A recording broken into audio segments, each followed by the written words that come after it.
Hello, and welcome to episode 262 of The Modern Manager. I'm your host, Mamie Canfor-Stewart. Today's guest is Dr. Sam Adeyemi.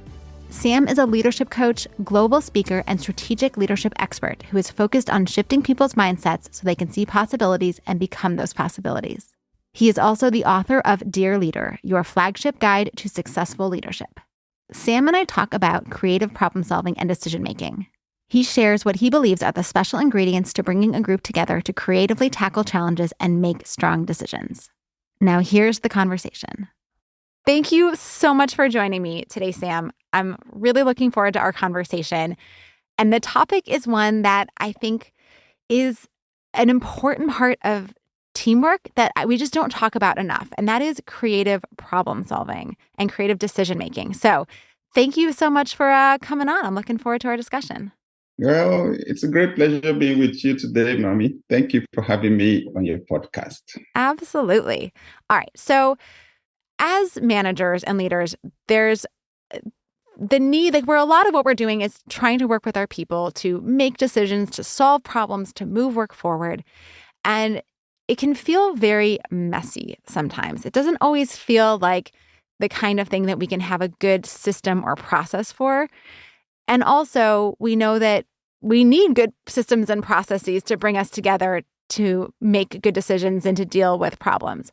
So how is it that you think about the overall experience of creative problem solving and kind of bringing people together to tackle something when there's a lot of ideas flying around and a lot of challenges and a lot of factors to consider? Thank you so much. So the point is that basic leadership principles undergird creative problem solving for a team. So the starting point is what each person brings to the table, the value of each person on the team, the quality of the relationship within the team, how motivated the team is to achieve the team's goals.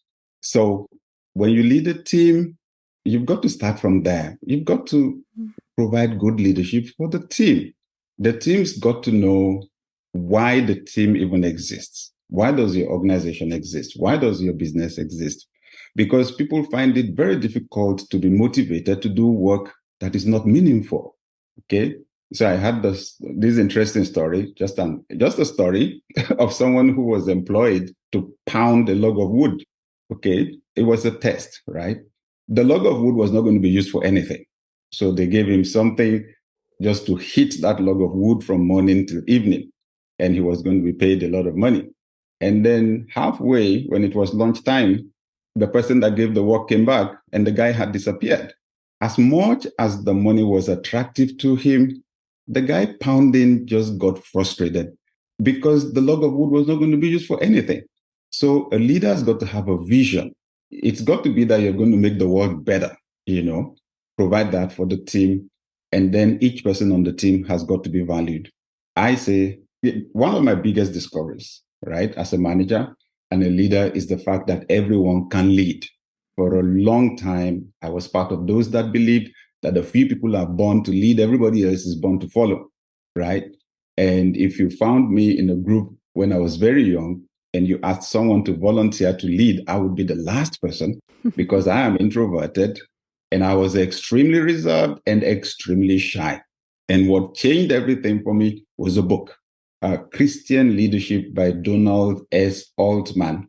This was some 30 years ago. It was given to me by an older man. He said, there's something in you. You read this book. I think it will help you. The author asserted that everyone has leadership potential. He said all those theories by Socrates and Plato and Aristotle, few people are born to lead, everybody else is born to follow. He said, you've got to ditch those ideas right now. Everybody has the potential. Then he listed the qualities of a leader and said, you look through those qualities, you have some of them. Whoever you are reading this book, you have some of them already. The ones you don't have, you can cultivate. And that was me, right? I accepted the challenge, began to cultivate my leadership skills. And my world just changed. So I say to every leader of a team, you've got to believe in the people on the team. You've got to believe in their potential. In fact, you've got to help them find in themselves what they don't even know was there. I run tests. I take my people on tests. I tell them, go online, go on 16personalities.com, the MBTI test, and so on. The strength test, I want them to discover what is in them that even they did not know what was there. And then everything else we do from there on in terms of solving problems is leveraging on each person's talent to solve problems collectively. Oh my gosh, you just said so many amazing things. So I want to start with this concept that we don't know what our vision is. If we don't know where we're headed, what problems we're trying to solve in the big macro picture, it becomes very hard to make decisions on the micro level. So we need to be able to pot any kind of decision, any kind of problem solving in that larger scope. And I think we often forget that and are focused so much on the urgency and the emergency in front of us that we forget to align it to what's the bigger picture here? How are these different options or factors aligned with where we're headed or counter to where we're headed? We just are in the moment. So that's the first piece I want to really lift up. And then the second is that we're not even starting by looking at the ideas on the table or the issues on the table. We're looking at who's in the room. Who are the people on our team and what value they're bringing and what perspective they're bringing and what strengths they're bringing? And how is this combination of people, how are we embracing them in a way that we can get to those creative ideas, that we can get to the best thinking because we believe that each person here is contributing something and together we're going to be stronger. So just very different, I think, than how we often approach problems, which is not worrying about the people so much and way more worrying about the issue at hand. And I love this kind of shift to think big picture first and people first, and then now let's take a look at the problem. Right. All right. So we got our big picture. We have our people. We believe that they have strengths and potential. What do we do next when we're facing a challenge or a problem and we need to figure out some creative solutions? Right. So the next thing is brainstorming, right? So we want to harness ideas, right? Because that's where the solution is, ideas. So we have different ways of approaching that. I recommend in my book, Dear Leader, Your Flagship Guide to Successful Leadership, I recommend mind mapping, right? Where you get a board, you draw a circle, you put the problem in there, and then you break the different parts and put them in circles that are connected to the main one. And then you get people to generate as much ideas as possible on each issue. I have always enjoyed running brainstorming sessions with my teams. I lay the ground rules. There are no bad ideas here. Okay. So you're not going to run down somebody else's idea because the idea that you think is stupid is the one that knocked off the fantastic idea in your head. So we need both the good and the bad ideas, so to speak. And then, of course, we write everything down and then eventually group all the solutions. And then we can look back at our overall vision, our mission, our core values, and then decide what solution best aligns with those. So because you can get creative and fantastic ideas that take you completely off tangent from your overall purpose, right? So that's why I continue to emphasize that purpose and vision. At the end of the day, they decide which ideas we will best be able to work with. But I strongly recommend brainstorming sessions. I also love brainstorming sessions and I love mind mapping. It's such a fun visual, creative tool. So I want to talk about it a little bit more because I think, well, one, I'm curious if you believe that mind mapping has to be done kind of collectively or if people can independently go in and add their ideas. Because I think with the hybrid world, this has come up for a lot of teams of, well, we don't need to be together when we brainstorm. We can all just go in and then we just have our meeting where we talk about the ideas. So do you find that there's any special magic that comes from doing the brainstorming itself in real time with other people? Well, I think there is. I think there is something about the dynamic of being in the same room, but I would say it will depend on the situation, it will depend on the scenario. When you're dealing with a completely new idea, I think it's good for people to go think about it and then to bring their ideas to the room, and then we take it from there. That also saves a lot of time. I learned something years back that the average mind takes about 72 hours to become comfortable with a new idea, right? So I ran a meeting once where I went with a brand new idea. I was the only one that knew about it. Nobody on my team had heard about it. And the idea was roundly rejected, right? And I knew what I was talking about because I actually traveled to another country. I saw it working.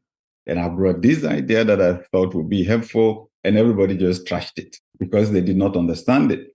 So with that, I don't come with totally brand new idea to a meeting. I would run them by people first before we get to the meeting. However, I would say there's something about discussing real time where just as you're speaking, it's knocking off something in somebody else's mind. Again, if it's an organization where you have various departments, the ideas need to integrate, because sometimes you're getting a fantastic idea that will solve a problem for a particular department, but it is creating new problems for another department.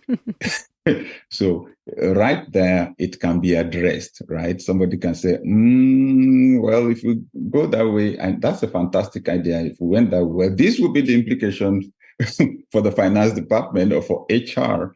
Well, this is what I have to suggest. This is how I think we can go about that. So the ideas can be integrated. So yes, there's something for individual mind mapping, but eventually we still have to come to the collective one. Yeah, it's so interesting. As you were speaking, it was making me think about some of the brainstorming meetings I've been in. And one, I remember specifically sitting and thinking, I have absolutely no ideas. They gave us like 4 prompts. They had the sticky notes up on the wall. And I was like, oh my gosh. I'm like looking around. Everyone else is like scribbling on their sticky notes, one idea. We're going to go up and put them on the board as we like talk about them. And I'm like, I'm going to be so embarrassed. I'm going to be the one person who has no ideas. And so I was like, okay, just take a couple deep breaths. And then the facilitator had us say an idea before we put it on the wall. And as soon as other people started saying their ideas, I was like, ooh, light bulbs. And suddenly I started writing ideas. And I needed that, right? So coming from like the group, the energy that can happen, that we can spark ideas. And going back to, there's no such thing as a bad idea, because your, quote, bad idea might spark my brilliant idea, or vice versa, right? So that I see by having the kind of collective brainstorming process can do something more. And giving people time to really think so that when they come in, they're not put on the spot, right? I'm thinking, oh, wow, maybe if I'd had a couple of days to process before walking into that brainstorm session, I may have come up with ideas on my own. But because I felt put on the spot on a topic I wasn't super in deep knowledge with, it was really challenging. So giving people time to think so when they come in, that I think also can spark more creative ideas. And then last thing, or I guess 2 more things you said that I want to push on. One is that the idea of making decisions at the same time as you're discussing them sounds like maybe we shouldn't be doing that.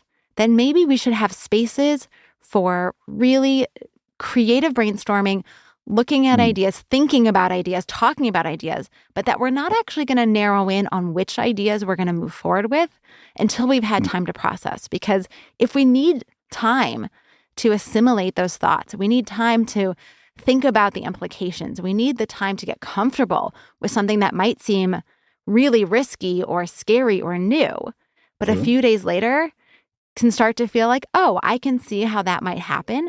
We need to give ourselves that space, right? And then lastly, let's not decide until we've taken some of these best ideas and explored them with others, because we can't have everybody in the room all the time.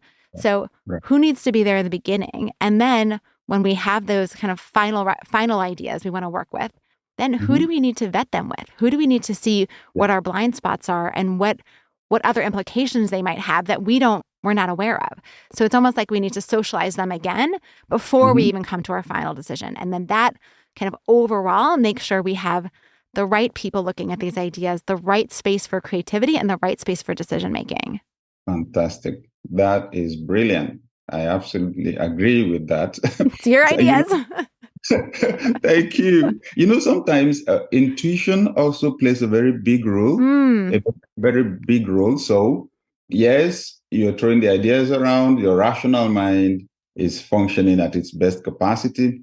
But if you just took a little time to just brood over everything, then the intuition could kick in. And you may not have a logical explanation for it, but you just have that strong gut feeling something is wrong with this thing. And eventually, like you said, if you ask the right people, you might eventually track exactly what it is. Yeah. Yeah. Intuition is so important. When things just don't quite feel right, you got to listen to that. And when things just feel right for who knows what reason, sometimes you got to explore that too. Yeah. I'm wondering if you have any stories or examples, either of decisions in your own company or with clients that you've worked with who've kind of gone through this process and landed somewhere that maybe they didn't expect. They kind of found themselves into a decision that felt right, but maybe didn't feel right in the beginning or wasn't even on their radar in the beginning. Well, I think what just jumps at me is the fact that we made a decision once and actually it was done and dusted. And I went home and then just brooding over it overnight. The next morning I woke up and it was just something else that came to me, right? It was like, no, that's not the way to go. So I went back to the team and said, no, we were to have a conference, right? And the next morning I just sensed something was going to go wrong with the conference. And I went back to the team and said, guys, this has never happened to me before, but this strong thought came to me that there's going to be a problem with this thing. So I think we should just step it down. This event, let's just step it down. So eventually something happened around the conference that showed that we could have been part of a big thing that happened on the media negatively. So it was another leader in another organization that got caught in it. But that would have been the perfect scenario, the perfect storm that we would have run into if we had gone ahead with events. So my team, having been together for many years, I've also come to trust on that intuitive part. Interestingly, it also brings up another dimension in terms of people having different talents in a team. So there's a test that I make my team members to run online. I think it's the Bell-Bean test.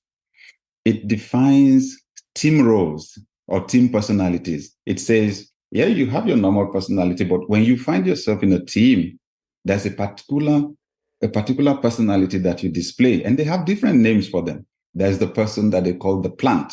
Those are the people that supply the creative ideas. I fall into that category. Now, there's the person they call the finisher. When you've done everything, they're the ones that have the eye for details. The ones that put the icing on the cake. So my wife happens to fall into that finisher state. So we've had scenarios where we had fantastic brainstorming sessions and everything was looking good. And she spoke up last. And she asked just one question and everything came tumbling down, right? At first, it was very, very uncomfortable. It was like whenever she was going to talk, you'll be scared because she was the one that would spot what was going to go wrong with the idea. But eventually, we found out that was our lifesaver. And she doesn't do anything special. It's just the way her mind works. Yeah. I mean, first of all, I can only imagine how stressful that would be the first couple of times where you're like, we're so close to the finish line and now we have to start over because, and why couldn't you speak up sooner so we wouldn't have gotten so far?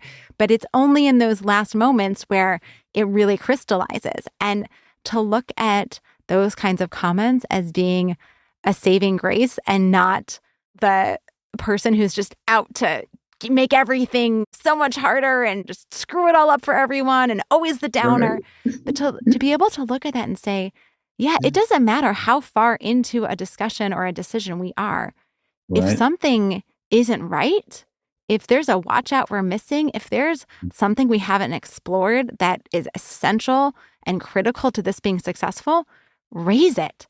Doesn't matter if we are a fraction of a second from the finish line. We need to make sure that those comments, those questions get heard, because otherwise we're going to go forward with something that is not going to serve us and ultimately be way worse than having to just revisit new ideas. Absolutely. I love that. So I want to bring up another model you have in your book around using a decision matrix, because this is a tool that I love. And it kind of goes the complete opposite of intuition, in the sense that it is really a very logical, rational way to look at decisions. So can you talk about this decision matrix tool for a second and tell us what it is? Right.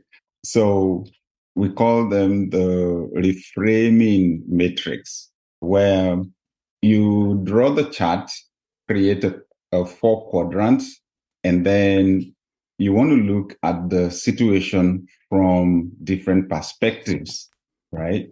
So we have what we call the 4 Ps, right? So you look at the scenario, and the first thing you want to do is look at the people affected by this decision.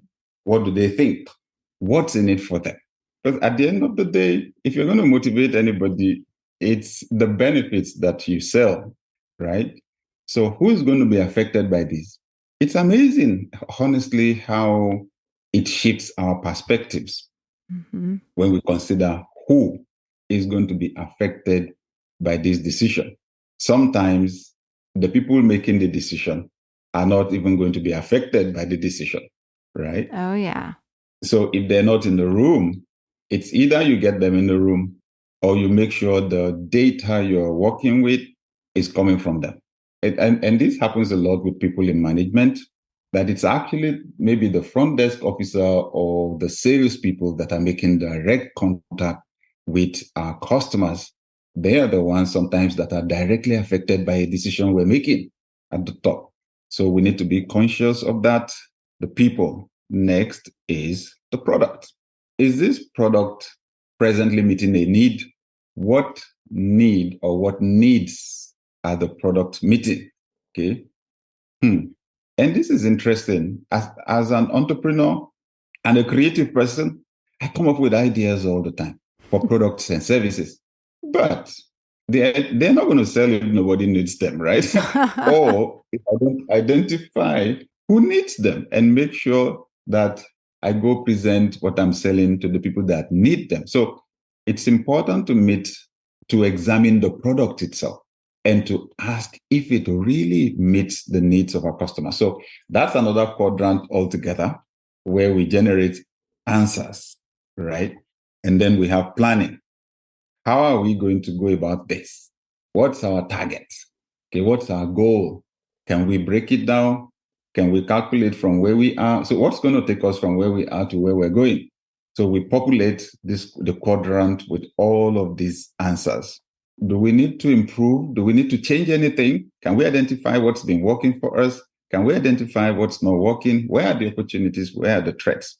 Okay, that's the planning dimension. What's the budget? How much is it going to cost? How much time will it take? How many people will it take to do it? And then the 4th quadrant, the 4th P, is for potential. Now, this makes us strategic, right? So what is it that we can multiply? What can we scale here? What will give us scalability? What can we literally multiply here?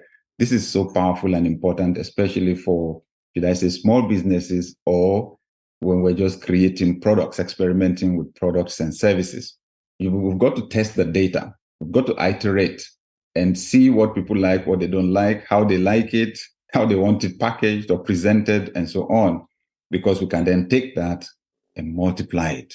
So how do we boost our sales? Okay. How do we multiply going forward? So we put all those ideas there in that quadrant. And then at the end of the day, we can look all through and pick the ideas that will best solve the problem that we have right now and make progress. Yeah, I love this as part of the creative brainstorming process to be looking at the situation from these different lenses because you'll get different ideas as you're thinking through different lenses. And I'm guessing Yeah. there might be some ideas that you see popping up in multiple quadrants and that those might be the ideas that you want to prioritize for further exploration because they're solving people's problems. They're providing a product or service that's needed. They have great potential and you are able to actually execute on them. And you're like, oh, this is kind of I don't know what the word is. It's not trifecta because it's four things, but whatever the word for the trifecta of four, that those ideas might be the ones that you want to start with your further exploration, but not to totally dismiss the others, but to look for those synergies that can happen. So Fantastic. we are unfortunately out of time. So Sam, can you tell us about a great manager that you worked for and what made this person such a fantastic boss? Okay, interestingly, it was my pastor, my former pastor. I worked at the church for some years, and it's amazing. I look back and I'm amazed at his faith in me as a young person because I was in my early 20s. And he dumped some massive assignments on me. Okay. And he made me more proactive because I tend to spend a lot of time thinking and planning. And I remember the day we had a meeting, and just right after the meeting, it was a management meeting. Just right after the meeting, we were chatting around the room. I came across him and he said, okay, so how far with it? I said, with what? He said, with what we discussed at the meeting. I said, but we just ended the meeting. But we just ended the meeting. He said, exactly. Well, the moment we end the meeting, the action has to start. That means we've started execution. I said, oh my God, okay, thank you. It's on. I'm on it. I'm on it. I'll never forget it. He shifted my mindset that day. But I think the biggest thing was the fact that he believed in me. Was the fact that he delegated huge assignments to me that it was sink or swim. And I'm glad I swam, right? And I discovered in myself things I didn't know was there. His name is Reverend George Adeyemi. Oh, sounds like an incredible human. Amazing. Absolutely. And where can people learn more about you, keep up with your work, and get a copy of your book? All right. So samadeyemi.com, SAMADEYEMI.com. That's my website. And everything I do is practically there. My book, Dear Leader, Your Flagship Guide to Successful Leadership, is available on Amazon. And if you want an easier website to go, successpower.tv, successpower.tv, and my courses are there. I'll also recommend my social media. Yeah, my social media handles on Instagram, THE and my name, Sam Adeyemi. That's my handle. And on Twitter, it's at Sam _ and my last name, Adeyemi. Right there in my bio, I have a link tree. And on my link tree, you'll find links to practically everything that I do. Invite me for speaking, the book, my courses, everything. Thank you, Mami. Fabulous. Well, thank you. I really enjoyed this conversation. So thanks for coming on the show. Thank you so much for having me. Sam is offering a 30-day free trial to his Reset program for leaders. This program will unlock personal transformation secrets, wealth-building strategies, and techniques for accelerating your career with daily leadership videos. You'll learn how to cultivate relationships, build systems that work, and become a confident and engaging public speaker. This free 30-day trial is available to patron-level members of the Modern Manager community. Also, all members get that extended interview I mentioned through our private podcast feed in which Sam and I talk about the idea of extreme ownership so that once decisions are made, the implementation is effective. To learn more and become a member, go to themodernmanager.com/join. All the links are in the show notes and they can be delivered to your inbox when you subscribe to my newsletter. Find that at themodernmanager.com. Thanks again for listening. Until next time. Meetings are one of the most critical components of healthy collaboration, and teams are at the heart of how we work. Meteor helps you use your time in meetings productively, build healthy relationships with your colleagues, and move work forward. To learn how we do it, Visit meteor.com. That's MEETEOR.com. You've been listening to The Modern Manager. You're already becoming a rock star boss of a thriving team, I can tell. To ensure you never miss an episode, subscribe to the show in your favorite podcast player and join the mailing list at mamieks.com/podcast. That's MAMIEKS.com/podcast to get show notes and other special content delivered directly to your inbox. Thank you so much for listening. Until next time.